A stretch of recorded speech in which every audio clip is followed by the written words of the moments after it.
Jelang Idul Fitri, Presiden dan Wakil Presiden Republik Indonesia beserta seluruh anggota Kabinet Merah Putih melaksanakan penyerahan zakat.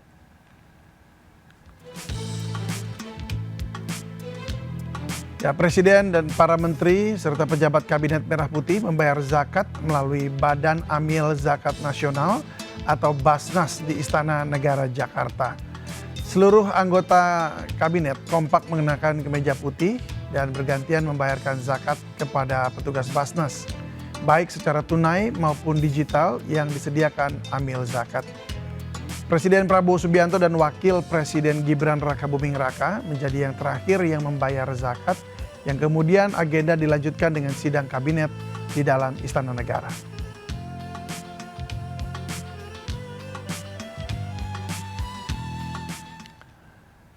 Pemirsa, seorang siswa kelas 3 sekolah dasar harus berhenti menempuh pendidikan karena merawat ibunya yang sakit di Gunung Kidul, Yogyakarta. Sang ibu tiba-tiba tidak bisa berjalan dan tak mampu melihat.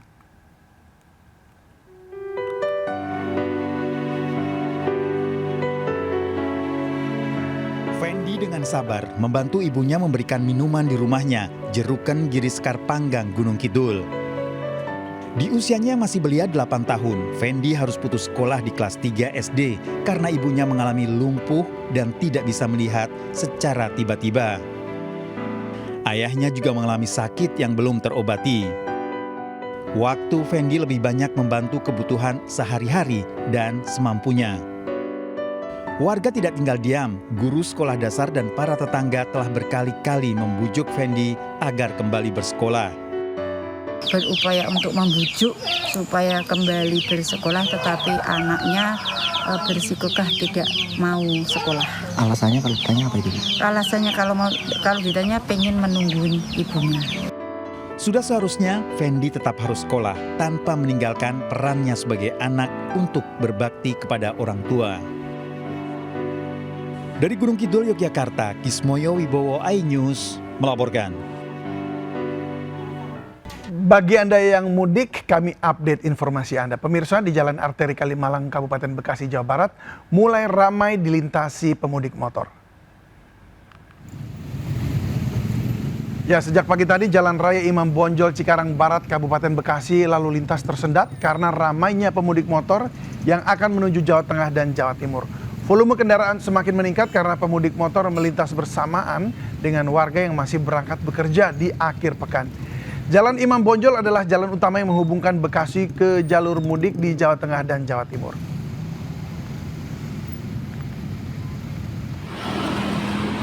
Ya, sementara itu ribuan kendaraan pemudik terus melintas di tol Jakarta Cikampek dari arah Jakarta menuju sejumlah daerah di Jawa Barat, Jawa Tengah, dan Jawa Timur.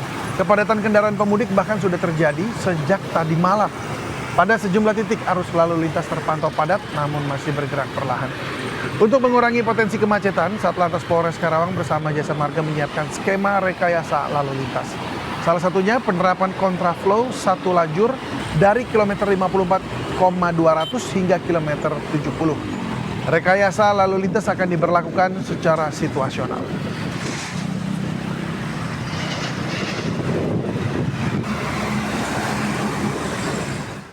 Informasi berikut dari kasus kriminal, seorang aktivis Komisi untuk Orang Hilang dan Korban Tindak Kekerasan Kontras diduga menjadi korban penyiraman air keras oleh pria tak dikenal.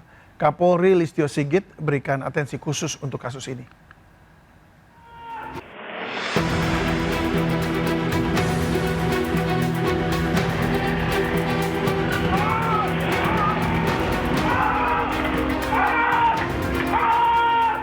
Inilah rekaman CCTV saat aksi dugaan penyiraman air keras terhadap seorang aktivis Kontras, Andri Yunus. Peristiwa tersebut terjadi di Jembatan Talang, Senen, Jakarta Pusat. Korban yang mengendarai sepeda motor tiba-tiba langsung histeris sambil menjatuhkan kendaraannya.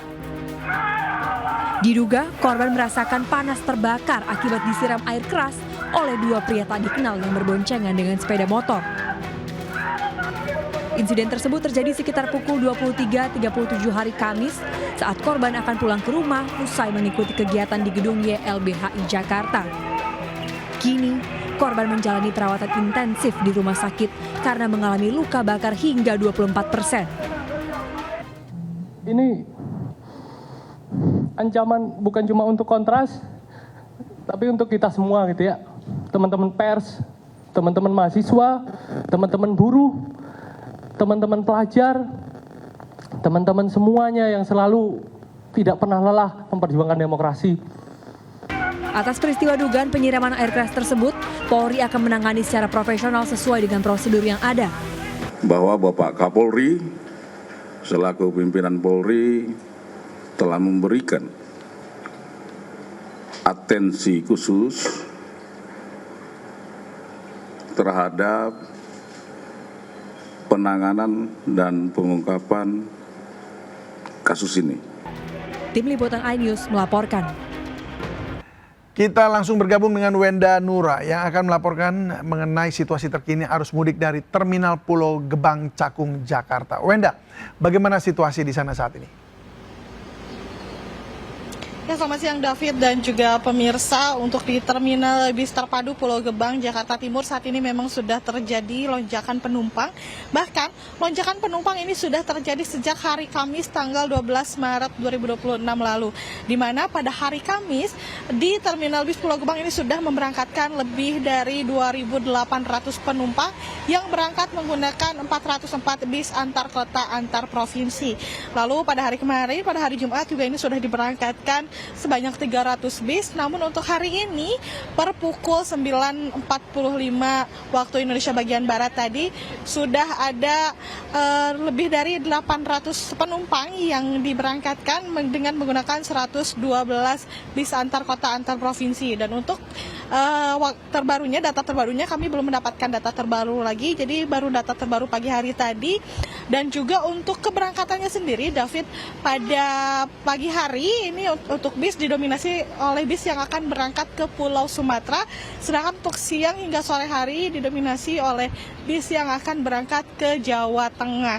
Nah, untuk saat ini juga untuk Anda pemirsa yang akan berangkat melalui moda transportasi apapun dan dari terminal atau stasiun manapun, diharapkan untuk selalu berhati-hati, terutama untuk anak ataupun barang bawaan Anda agar perjalanan mudik Anda aman, nyaman, serta selamat sampai tujuan dan tidak terjadi hal-hal yang tidak diinginkan. Kembali ke studio, David. Ya, harus selalu waspada. Terima kasih Wenda Nura untuk informasinya. Selamat bertugas kembali. Ya, sekali lagi pemirsa, siap-siap hadapi macet bagi Anda yang akan pulang ke kampung halaman. Keramaian pemudik mulai terjadi sejak pagi tadi di Terminal Bus Kalideres, Jakarta Barat. Dan tidak hanya berangkat ke kota tujuan, sejumlah calon pemudik juga rela antre panjang demi mendapatkan tiket keberangkatan.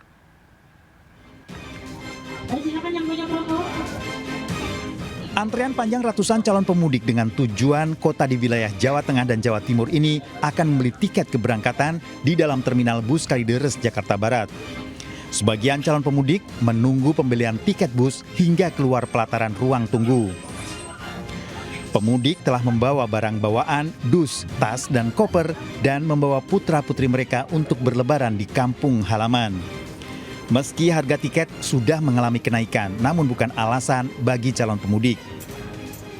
Udah sih, tiket 200. 200.000. 200.000? Iya. Sebelumnya berapa? 160-an. 160-an. Itu gimana Bu kalau naik itu?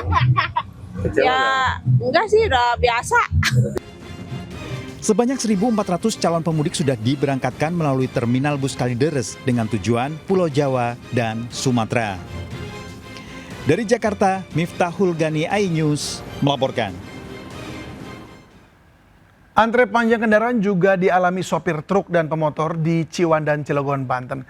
Ratusan truk dan pemudik motor menunggu giliran untuk memasuki kapal penyeberangan.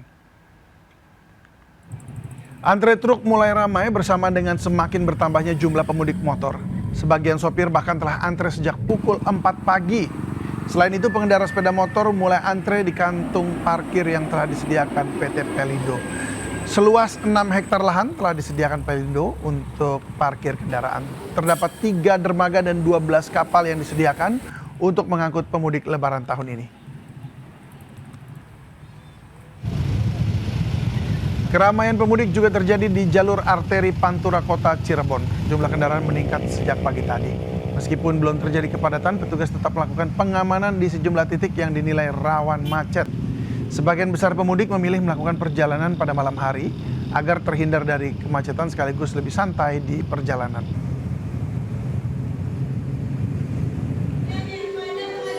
Ya, jalur darat sudah, sekarang jalur udara. Ini antrian penumpang di counter check-in Terminal 2 penerbangan domestik Bandara Soekarno-Hatta Tangerang telah terjadi sejak pagi tadi. Penumpang kebanyakan mudik ke Bali, Medan, Makassar, Surabaya, dan Padang. Hari ini bandara melayani sebanyak 177.521 penumpang dan 1.171 penerbangan dengan kenaikan 30% dibanding hari biasa.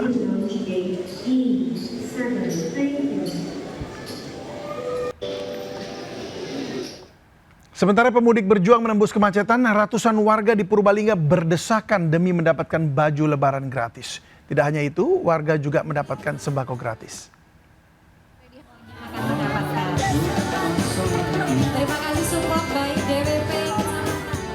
Ratusan orang antre di halaman kantor Kementerian Agama Kabupaten Purbalingga, Jawa Tengah. Mereka saling berdesakan demi mendapatkan baju lebaran untuk Hari Raya Idul Fitri. Tidak ada syarat apapun untuk bisa mendapatkan baju lebaran gratis. Warga cukup datang dan bebas memilih satu setel baju lebaran yang mereka inginkan. Selain itu, mereka juga mendapatkan paket sembako serta sayuran gratis. Dalam waktu kurang dari 1 jam, ratusan paket sembako dan baju lebaran ludes tak tersisa. Panitia berharap pembagian baju lebaran gratis ini akan meringankan beban warga pada Hari Raya Idul Fitri nanti. Dari Purbalingga, Jawa Tengah, Catur Edi, iNews melaporkan. Tumpukan uang rampasan negara sebanyak 530 miliar rupiah disita Kejaksaan Negeri Jakarta Barat dari tindak pidana pencucian uang judi online. Uang hasil rampasan diserahkan ke Kementerian Keuangan untuk disimpan dalam kas negara sebagai penerimaan negara, bukan pajak. Kejaksaan Negeri Jakarta Barat menyerahkan uang rampasan negara dan juga denda perkara yang berasal dari tindak pidana pencucian uang perjudian online sebanyak 530 miliar rupiah. Dan di belakang kami saat ini adalah tumpukan uang rampasan negara tersebut yang nominalnya dipecah menjadi 100 ribuan yang ditumpuk dengan sangat amat banyak. Kita bisa melihat bahwa tumpukan uang dengan total 530 miliar rupiah ini yang diserahkan dari pihak Kejaksaan Negeri Jakarta Barat. Dan uang-uang ini berasal dari terpidana yang bernama Owi Hengki Wiryo yang merupakan terpidana yang diamankan ataupun juga ditangkap oleh Barreskrim Polri pada Mei 2025 lalu. Diketahui bahwa terpidana Owi Hengki Wiryo ini mengelola sejumlah situs-situs judi online dan uang-uang ini adalah uang yang berasal dari situs-situs judi online tersebut. Terdapat sejumlah modus-modus TPPU yang dilakukan oleh terpidana Owi Hengki Wiryo, salah satunya adalah dengan mendirikan perusahaan-perusahaan cangkang ataupun juga perusahaan-perusahaan fiktif untuk mentransfer uang-uang yang berasal dari situs judi online menggunakan lebih dari 4.000 rekening dari 22 bank. Dan uang sebanyak 530 miliar rupiah ini kemudian diserahkan kepada Direktorat Perbendaharaan dari Kementerian Keuangan untuk disimpan dalam kas negara sebagai penerimaan bukan pajak. Tentunya dari pihak aparat ini menghimbau kepada masyarakat untuk menghindari judi online yang dianggap merusak tatanan nasional. Dari Jakarta, Amrina Rida, Adi Setiawan, iNews melaporkan. Kami akhiri jumpa kita siang ini. Saya David Silahoy dan kru yang bertugas berterima kasih atas kebersamaan Anda. Tetap semangat, selamat berakhir pekan dan sampai jumpa.